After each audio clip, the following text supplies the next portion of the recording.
We are right around the corner from the 2025-26 NHL season, and today we're going to discuss 5 teams that I think are going to be better than last year by quite a bit, and 5 teams that I think are going to be worse. So stick around and make sure your team's not in the bottom tier. But before we get started, only a small percentage of people who watch the channel are actually subscribed, and if you're one of those that are not subscribed, your team will go 0-82 this season.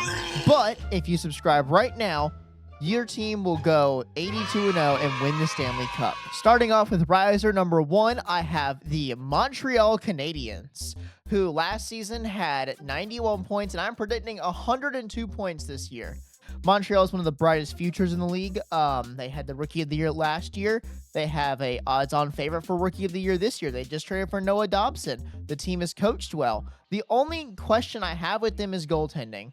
But having Leighton Hudson as your Calder winner last year, having Noah Dobson being brought in from the Islanders to play another role in your defenseman, I mean, you've got guys like Yaroslav Sikorsky, you've got Nick Suzuki, you've got Cole Caulfield. That Montreal team is young and upcoming, entering their prime. They are going to be dangerous. One of the best risers for this season. We're not starting off with a controversial one for the sinkers. I've got the Pittsburgh Penguins falling from 80 points to 71 points. It's no secret that this team is on its way out. Crosby's old, Malkin's old, Letang's old. They've already informed Malkin that this will be his last season, and they are definitely going to sink. I mean, the Pittsburgh Penguins should be in the hunt for the Gavin McKenna sweepstakes, among other people in this draft that are projected to be really, really outstanding. But Pittsburgh this year, I believe 71 points is probably even generous to them, depending on who they get rid of. Again, they have Rickard Rakell and Brian Rust, 2 guys that probably get moved at the deadline. And once those guys move off the team, Evgeny Malkin's probably not going to be happy and playing in his last year there. This team is going to suffer a little bit. For our second riser, I've got the last place team from last year, the San Jose Sharks. And I've got them going from 52 points to 68 points. The Sharks are on here for a similar reason to the Canadiens, with a young core and a team that is probably going to be good for seasons to come. But I don't think they're getting enough credit for what they can do this year. I mean, this all is going to depend on their goaltending situation. I feel like Askarov has got to be better. And Will Smith, Macklin Celebrini, William Eklund, you've got Michael Misa in the mix now. That team is loaded with young talent. So, yeah, I've got them jumping up to 68 points. Not going to be a playoff contender, but a massive, massive, huge leap forward from last year. We're going to stick with the yellow theme for the sinkers section here. And let's talk about the Boston Bruins, who last season had 76 points. And I am predicting the Bruins to completely bottom out and score 58 points. Now, if you guys watched the last video we put out, or one of the last videos, I don't know when this is going to be out, about it was a tier list of ranking every team's outlook, I put Boston in dumpster fire.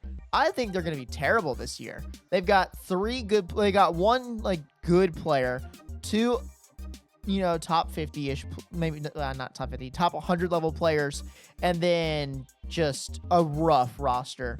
I don't see Boston doing good. It's like Pastrnak being the Bugatti in the trailer park. It's not going to be good. Now, that's the price you pay for being a consistent playoff team for well over a decade. Eventually, the wheels fall off, and for Boston, that has unfortunately come to them. Moving on to number 5, I've got the Anaheim Ducks as another riser, going from 80 points to 91 points this season and being firm in the playoff hunt. This one's speculation-based. I'm completely honest. I think offseason moves could benefit or hurt them. I mean, they got rid of Gibson.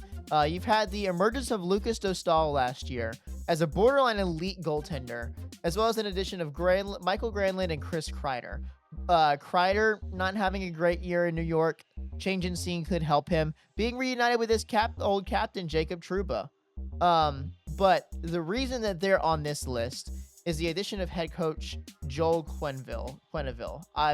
I don't know how to pronounce the name. It's one of those 2 ways probably. But I think that he, above all else, is going to propel the Ducks to relevancy this year, putting them in the playoff hunt. Let's talk about what is widely regarded as the worst offseason in recent memory from the 2025 Los Angeles Kings. They've lost to Edmonton 4 times in a row in the playoffs now, and their GM just completely decided, I'm just going to, start spending money in whatever way possible. What on earth were you thinking, Ken Holland? They managed to pick up like 5 players on free agency day while really only losing 1, and your team somehow got worse. Your contracts are worse.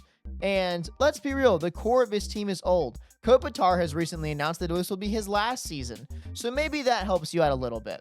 But I believe the Kings are going to either fall out of the playoffs or come really, really close to it, going from 105 points this past season to 94 this season. If you guys saw my video on predicting the next 10 Stanley Cup champions, you know that I am extremely high on this next team, the Utah Mammoth.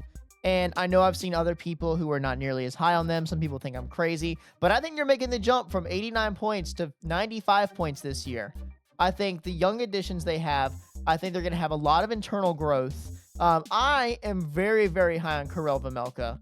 And I think the combination of all these things, as well as, you know, a new building or renovations to the old building, and again, a mascot this year, is going to be a huge boost to morale there. The players are going to love it. It's a new hockey market. We all know how new hockey markets, for the most part, go. But I think adding Peterka and keeping most of the lineup the same while still maintaining the number 4 overall pick was a masterclass. Utah will be good this season. Now we're on to a team that really overachieved last year in my mind, the Washington Capitals. Now, we can all, speculate that this is because of the great chase and Ovechkin chasing the goal record and some really stellar goaltending play by both Charlie Lindgren and Logan Thompson alike. But I don't see any way they maintain that. They were a 111-point team last year. I have them at 96 for this season. I think they'll still be a playoff team. They're not going to be as comfortable. And I think last year they had everything they could have had go right. And given the OV situation, everyone was playing better than they should have. So I do believe they're going to fall off a little bit. Still remaining as a playoff team, though. Before y'all get on me about this, I know you're going to say I'm a homer. Everyone says this in every video. But I do have the Carolina Hurricanes as my last riser, going from 99 points to 111. I think the Canes make a big jump. I think this is the best Canes roster in the Rod Brind'Amour era. Now, we did add Alexander Nikishin, who is poised to be one of the best rookies, if not rookie of the year. You added a guy, Nikolai Ehlers, who is a speedy winger who will continue to contribute scoring to the team. And you added a disgruntled defenseman from the New York Rangers. And the last time you did that with Brady Shea, it worked out wonderful in Keandre Miller.